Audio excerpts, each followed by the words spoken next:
Tainá, temos entrevista agora, entrevista importante. O Bastidores CNN conversa agora com o Marcelo Tokarski, que é o CEO da Nexus, direto dos nossos estúdios em São Paulo. Marcelo, obrigado novamente por marcar presença aqui no nosso Bastidores CNN. Por quê? Porque eu tive uma briga com a Thaís Herédia. Ela disse, só você é fominha e leva o Marcelo? E aí, na última vez, você entrou no Hora H, mas agora você voltou para o Bastidores CNN.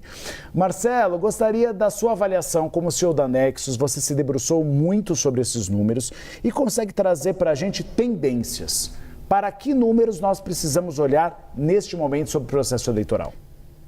Boa tarde, Uribe. Boa tarde, Tainá. Boa tarde, telespectador da CNN. É um prazer voltar aqui ao Telejornal. Vocês mostraram aí, acho que, alguns dos principais dados da pesquisa Nexus BTG. Né? O que a gente tem que olhar nesse último mês, né? O que separa a pesquisa que foi divulgada dia 27 de abril para a pesquisa que foi divulgada hoje, dia 25 de maio. O que aconteceu nessas 4 semanas? A gente teve, dos dois lados dessa disputa, tanto do lado do governo, do presidente Lula, quanto do lado da candidatura de Flávio Bolsonaro, notícias de naturezas diferentes. Né? Do lado de Lula, o governo, como se diz no jargão popular, abriu a caixa de ferramentas, né? Anunciou uma série de medidas, pacotes, vamos lembrar aqui, Desenrola 2, fim da taxa das blusinhas, um pacote para financiamento de automóveis para motoristas de aplicativo, de táxis, enquanto do outro lado o noticiário foi um pouco mais negativo. Flávio Bolsonaro vinha numa campanha muito crescente, né? Vinha conquistando muito espaço, chegou em algumas pesquisas a ultrapassar o presidente Lula na simulação de segundo turno, mas desde a divulgação do áudio que ele enviou ao banqueiro Daniel Vorcaro e também da notícia de que ele visitou Vorcaro em prisão domiciliar, durante a prisão domiciliar do ex-banqueiro, a gente começou a pensar qual seria o impacto da votação de Flávio Bolsonaro. E o que a gente vê pela pesquisa, Uribe, vocês mostraram isso muito claramente, que até aqui o impacto é pequeno. Né? Primeiro um dado, 86% dos eleitores entrevistados pela Nexus ficaram sabendo ou do áudio ou da visita. Né? Ou seja, essa informação está precificada na cabeça do eleitor. E o que a gente vê é que no primeiro turno, seja no cenário espontâneo, onde Flávio mantém há 2 meses já 26% das intenções de voto, seja na simulação de primeiro turno, onde ele recua 1 ponto percentual, a gente vê que ele teve uma varia muito pequenininha, né, na intenção de voto. Não foi aquele estrondo que algumas pessoas imaginaram. Quando a gente vai para o segundo turno, essa varia também é pequena, não é uma queda tão grande, ele caiu em um mês 2 pontos percentuais, é uma variação dentro da margem, foi de 45 para 43, Lula tinha 46, foi para 47. Mas essa diferença de 4 pontos é hoje a novidade. Né? É hoje uma vantagem que coloca Lula, se a eleição fosse hoje, com um discreto favoritismo, quadro que a gente não tinha há 4 semanas atrás. Então, ao mesmo tempo que o impacto do caso Vorcaro para Flávio Bolsonaro foi pequeno, se a gente for avaliar, ele, olhando para o segundo turno, pode sim ser significativo, porque se a eleição fosse agora, a eleição não é agora, né? O segundo turno é daqui exatamente 5 meses, dia 25 de outubro, né? A gente tem um efeito um pouco mais forte na simulação de segundo turno. E por que isso acontece? Vocês mostraram aí o dado de rejeição. O presidente Lula vem reduzindo a sua taxa de rejeição lenta e gradualmente. Era 49 há 2 meses, caiu para 48, agora está em 47% do eleitorado. Já Flávio, que vinha mantendo uma rejeição igual ou até mais baixa que a de Lula, na casa de 48%, viu sua rejeição crescer para 50%. Esses 3 pontos percentuais de rejeição maior de Flávio são justamente o que está fazendo a diferença hoje na simulação de segundo turno, Uribe. Agora, Marcelo, vamos falar um pouquinho sobre essa aposta do Flávio Bolsonaro. Ninguém tem bola de cristal, é claro, mas vocês que são acostumados com pesquisa podem dar com melhor precisão o peso desses movimentos que Flávio Bolsonaro tenta fazer para melhorar a sua pontuação diante dessa queda, né, em razão das revelações sobre o Master. Ele está nos Estados Unidos tentando conversar com o presidente Donald Trump, um encontro que não foi confirmado ainda, mas pode acontecer na tarde desta terça-feira. qual é o real peso de Donald Trump para um candidato ou para o outro, né? Para essas eleições, Marcelo, de modo geral? Tainá, vamos voltar mais ou menos um mês atrás, quando o governo perdeu 2 votações importantes no Senado, né? O governo teve rejeitado o nome do Messias para ministro do Supremo Tribunal Federal e teve também a questão da derrubada dos vetos do projeto da dosimetria. O que aconteceu ali? Lula ficou acuado e se esperava um desgaste da sua imagem perante a opinião pública, perante o eleitorado. O governo, naquela ocasião, conseguiu reagir rápido e reagendou uma visita que já estava marcada, foi cancelada por conta da guerra Estados Unidos-Irã, e conseguiu uma agenda que gerou um fato muito positivo para Lula. Lula conseguiu uma exposição muito grande na mídia, nas redes sociais e com uma exposição muito favorável, mostrando que ele ainda tinha prestígio, né? O que parecia um presidente um pouco com menos prestígio pela derrota no Supremo, ele conseguiu rapidamente inverter aquele jogo. Flávio Bolsonaro está tentando usar, a campanha dele está tentando usar de um artifício parecido, né? Gerar uma agenda positiva para ele e tentar tirar um pouco o foco que ele vem tendo nas 2 últimas semanas com a revelação dos áudios, os últimos 10 dias mais precisamente. Vamos ver se a agenda vai se confirmar, né? Enfim, ele está lá nos Estados Unidos, mas a agenda, como você falou, não está 100% confirmada. E vamos ver que a agenda vai ser essa, né? Eu acho, a minha leitura é um pouco... vai depender de qual vai ser o tom disso. Se for uma visita e uma exposição mais favorável para Flávio, claro, ele pode ter algum ganho. Agora, se for num tom de que os Estados Unidos precisam intervir na eleição brasileira, de que as urnas eletrônicas do Brasil não são confiáveis, como o Flávio falou há pouco mais de um mês numa conferência da direita lá nos Estados Unidos, na verdade isso pode acabar sendo um tiro no pé do candidato, porque o eleitor brasileiro não aceita muito bem. A gente viu na época do tarifaço, no ano passado, o quanto a opinião pública mudou, né, em relação ao humor que ela tinha na avaliação do governo, né? A reação do presidente Lula ao tarifaço e a tudo que veio depois, naquela ocasião melhorou a avaliação do governo. Então, se Flávio vai precisar ter cuidado nisso. Se ele partir para esse caminho de interferência na eleição ou de acompanhamento dos Estados Unidos na eleição, eu tendo a acreditar que isso pode ser maléfico para a sua candidatura. Caso seja uma agenda mais positiva, aí a gente vai ter que observar.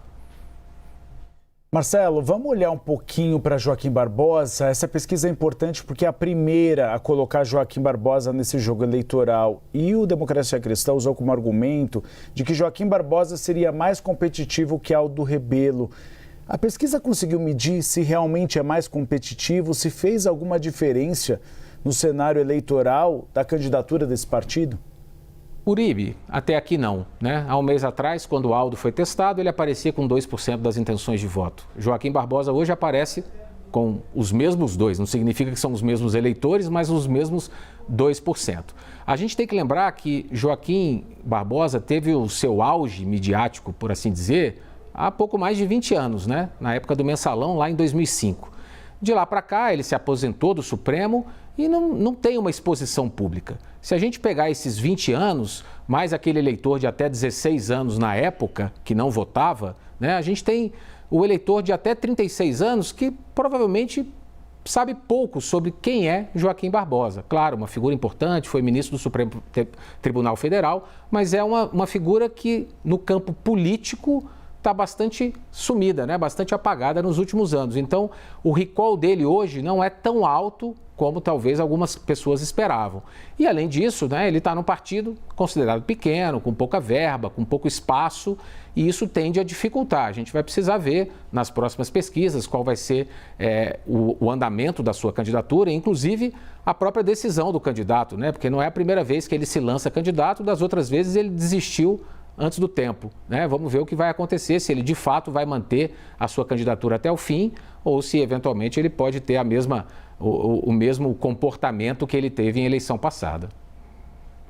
Marcelo, vamos falar de rejeição, porque agora, né, que o presidente Lula consegue se desvencilhar daquele empate com o Flávio Bolsonaro, né? Está pontuando acima da margem de erro. A preocupação hoje na campanha de reeleição dele está com a rejeição.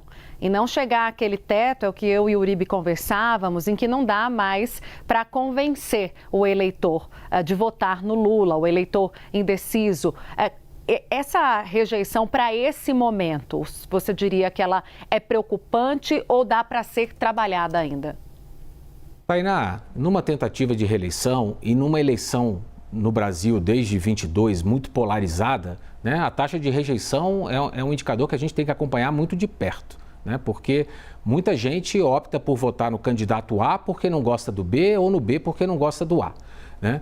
Lula hoje tem uma rejeição de 47%. Ele foi eleito há 4 anos atrás com uma rejeição na mesma ordem de grandeza, né? Em torno de 47%, 48%. O que um candidato não pode ter, matematicamente falando, é mais de 50% de rejeição. Se ele tiver menos numa eleição tão polarizada, é claro que é uma característica específica desse ambiente eleitoral que a gente vive no Brasil desde 2022, ele tem chances de vencer. Antigamente, há 20 anos atrás, se um candidato tivesse mais de 40% de uma taxa de rejeição, qualquer marqueteiro político falaria para o candidato desistir.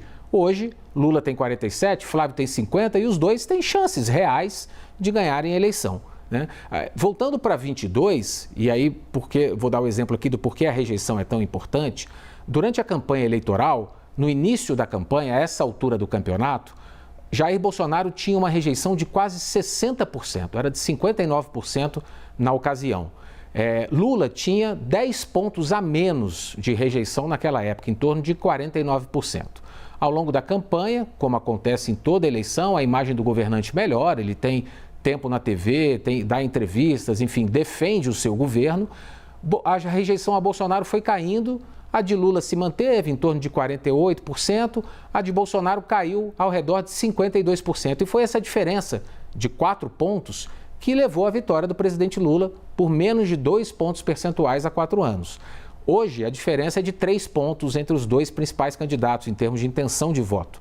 Né? A gente vai ter que ver como essa tendência vai acontecer.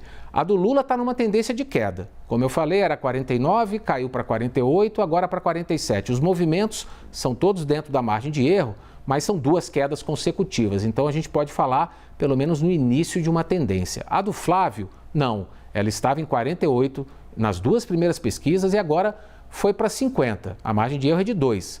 Cresceu de fato ou é uma oscilação? A gente vai ter que ver na próxima pesquisa. Se essa rejeição voltar a crescer, aí acende a luz vermelha no comitê de campanha de Flávio Bolsonaro.